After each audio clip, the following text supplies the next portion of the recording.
ঝড় বা পানি আসবে, কিরকম মেঘ করেছে দেখুন। এদিকে খালি মেঘটা দেখুন।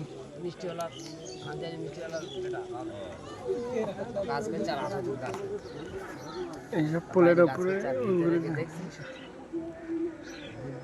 ওই তাস খেলা করছে, আর এরপরে লুডো খেলা করছে সব।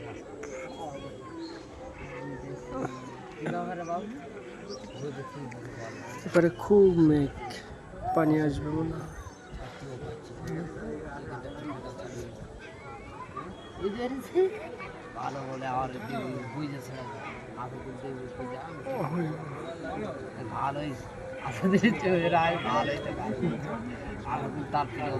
খালের ওপারে বাচ্চারা নিম গাছের গায়ে দোলায় দড়ি বেঁধে ঝুলা খাচ্ছে, হেভি মস্তি করছে, কত মজার সাথে ঝুলছে।